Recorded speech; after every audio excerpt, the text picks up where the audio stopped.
ternyata duit kita banyak loh. Ya, saya mengambil 5 besarnya lah yang terjadi di sekitar tahun 2024 sampai ke 2025 ini. Mega korupsi. Kembali ke konteks digitalisasi.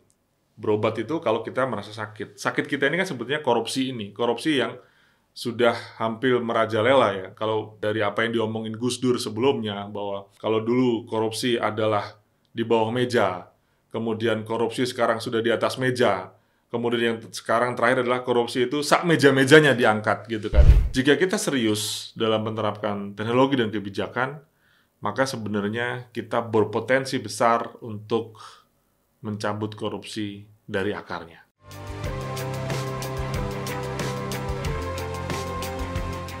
MIK Podcast menuju Indonesia Digital. Berita korupsi sepertinya tidak pernah habis-habis ya dalam negeri kita ini gitu ya.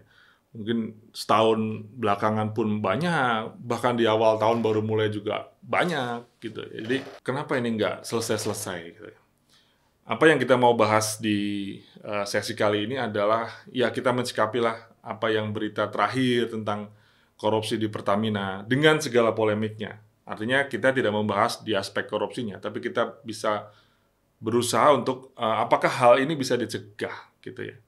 Memang korupsi ini kan penyakit dari negeri ini sudah cukup lama, dan sebetulnya pernah saya sampaikan juga bahkan di buku saya tentang SBY pasti gagal ya. Di sana substantifnya adalah mau nggak kita berobat sebetulnya. Kembali ke konteks digitalisasi. Berobat itu kalau kita merasa sakit. Sakit kita ini kan sebetulnya korupsi ini. Korupsi yang sudah hampir merajalela ya. Kalau baca dari apa yang diomongin Gus Dur sebelumnya, bahwa kalau dulu korupsi adalah di bawah meja, kemudian korupsi sekarang sudah di atas meja, kemudian yang sekarang terakhir adalah korupsi itu sak meja-mejanya diangkat gitu kan. Itu kan Gus Dur bilang begitu pernah ya.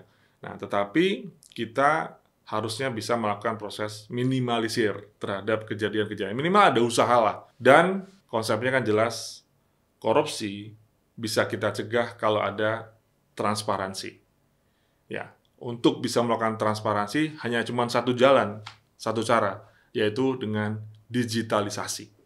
Nah, path-nya sudah jelas, path-nya sudah sangat jelas. Tinggal mau nggak kita mengeksekusi hal tersebut, ya, digawangi oleh lead yang sangat luar biasa, sehingga kita tidak dalam perspektif untuk melakukan tindakan reaktif gitu ya.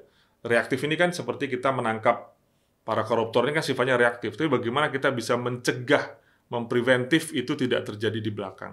Maka saya yakin digitalisasi akan menjadi satu-satunya jalan, satu-satunya obat untuk menyembuhkan korupsi kita secara teknis.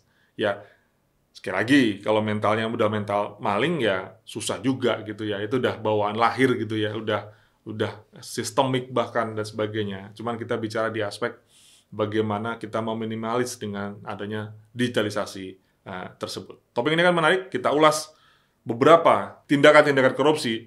Ya, saya mengambil 5 besarnya lah yang terjadi di sekitar tahun 2024 sampai ke 2025 ini. Mega korupsi. Semoga ini segera berhentilah. Kita cukup malu lah sebagai bangsa ini dan banyak dirugikan. Ternyata duit kita banyak loh. Sehingga pemotongan anggaran mungkin bisa juga kita penuhi dengan tidak pemotongan anggaran saja, tapi korupsi-korupsi yang bisa kita minimalis. Untuk yang pertama adalah kasus korupsi timah ya. Sebetulnya kan beritanya akan lebih hype. Satu, gede banget duitnya. Berapa? 300-an triliun. Yang kedua adalah menyangkut seorang artis gitu ya. Jadi beritanya tambah heboh gitu. Tentu saya tidak akan membahas kesananya. Tapi sebetulnya apa yang terjadi di sana, kalau kita hanya baca dari media ya, kita bukan mengulik terhadap case kasusnya, tapi kita hanya membaca media adalah tentang tata niaga timah gitu kan. Kemudian juga masalah smelter ya. Kemudian kurang adanya pengawasan. Itu adalah apa yang terjadi di tindakan korupsi. Kita lihat apa yang ada di sana. Yang pertama adalah masalah transparansi. Ya, transparansi tidak terjadi. Yang namanya tata niaga kan sebetulnya proses dari hulu ke hilir yang memang sebetulnya adalah sebuah rangkaian proses. Pasti kan ada celah yang bisa dikerjain lah bahasanya. Celah yang bisa diambil vulnernya di sana. Nah, maka kalau secara teknologi ya kita bisa mengaspekkan itu. Seandainya tata niaga atau tiap proses itu menggunakan yang namanya blockchain, ya, salah satu teknologi yang bisa kita lakukan di sana. Kemudian adanya smart contract untuk bisa melakukan proses prosedur yang disepakati, maka hampir sangat minim terjadi breach ataupun sebagai pelanggaran pada suatu proses tertentu di belakangnya. Karena memang kalau kita menggunakan teknologi blockchain, maka akan ada yang namanya konsensus, ya kan? Ada pemenuhan terhadap smart contract dan pengubahan data yang secara sepihak ataupun parsial akan ditolak di sana. Nah, itu yang pertama kalau kita bicara. Jadi solusi adalah bagaimana prosesnya bisa dikendalikan dengan menggunakan blockchain. Yang kedua tentu pengawasan secara otomatis, ya. Hal-hal yang bersifatnya repetitif atau berulang, tentu kita membutuhkan yang namanya artificial intelligence untuk proses pengawasan. Jadi proses pengawasan di sini adalah setiap proses atau standar sudah dibakukan tentunya yang sesuai dengan SOP-nya, sehingga mesin akan melakukan proses pengecekan. Hal-hal yang terjadi di luar hal yang standar pasti akan selalu memberikan alert atau notifikasi. Udah pasti ketahuannya. Jadi seandainya di proses tata niaga tadi, kita bicara pada hari ini adalah di aspek teknologi ya, tidak cuma di aspek people-nya gitu. Tapi kalau di aspek teknologi menerapkan yang namanya blockchain dan AI, maka semestinya kejadian-kejadian seperti pelanggaran di tata niaga timah, smelter dan sebagainya akan sangat bisa teredus dengan sangat baik. Transformasikan IT perusahaan Anda dengan COVID 2019 Framework. Pelajari best practice tata kelola IT dari expert, cara melakukan optimalisasi IT, manajemen risiko, dan compliance dengan pengalaman pelatihan terbaik. Daftar sekarang dan dapatkan langkah pasti menuju IT Excellence. Kuota terbatas. Yang kedua adalah korupsi yang terjadi di Pertamina. Ya, ini juga baru banget ya, dimana ya kita dihebohkan walaupun narasi yang terbentuk di masyarakat adalah pertama koplosan gitu ya, dengan segala cerita-ceritanya, tapi saya tidak mau ke sana ceritanya tentu. Bahasanya kan sama dengan yang tadi saya ceritakan tentang timah, ya, tata niaga minyak gitu kan, tata niaga minyak lagi. Kalau tadi tata niaga timah, sekarang tata niaga minyak ya, di mana di sana berorientasi kepada bagaimana supply chain dari mulai pembelian minyak mentah, kemudian harga dan selanjutnya gitu ya. Dan apa yang bisa kita lakukan di sana di konteks tata kelola? Ya kembali kita lihat di sana. Blockchain akan menjadi suatu solusi terbaik. Ya ternyata sama ya konteksnya. Blockchain akan menjadi solusi terbaik untuk menjaga proses-proses yang sudah terjadi dimasukkan ke dalam yang namanya smart contract. Smart contract ini kan sebagai salah satu bagian dari ekosistem blockchain yang memang harus ada. Kemudian bagaimana kita menerapkan e-procurement, ya masukin aja ke LKPP misalkan. Kemudian di LKPP sendiri e-procurement apapun yang kita jalankan memiliki pengawasan terhadap harga-harga atau anomali-anomali terhadap harga dan sebagainya yang dideteksi dengan menggunakan AI.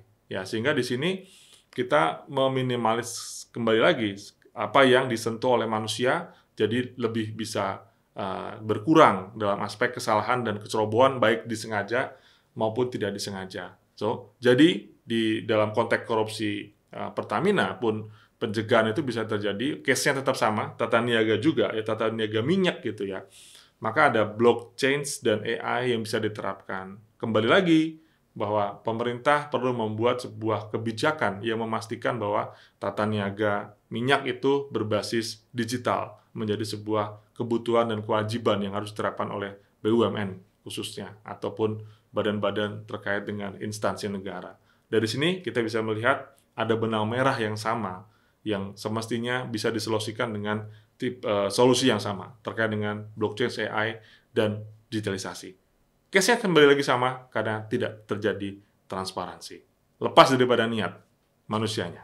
Kalau kita lihat dari benang merahnya kan hampir sama ya. Urusannya tata niaga, tata kelola, dan segala macamnya. Tapi tidak berbasis kepada digitalisasi. Masih paper lah. Mungkin masih prosesnya bahkan mungkin baju manual. Jadi bagi orang-orang itu banyak sekali celah. Orang Indonesia kan pintar mencari celah biasanya gitu ya. Namun kita kembali bahwa jikalau tidak ada kebijakan yang kuat ya dari pemerintah nih khususnya, maka digitalisasi akan hanya menjadi teori saja di negeri ini. Pemerintah harus berani mewajibkan menggunakan digitalisasi di setiap pengelolaan keuangan negara dan juga setiap transaksi yang digunakan atas hal tersebut. Jika kita serius dalam menerapkan teknologi dan kebijakan, maka sebenarnya kita berpotensi besar untuk mencabut korupsi dari akarnya. Semoga anak bangsa Indonesia emas, kita bisa bebas korupsi.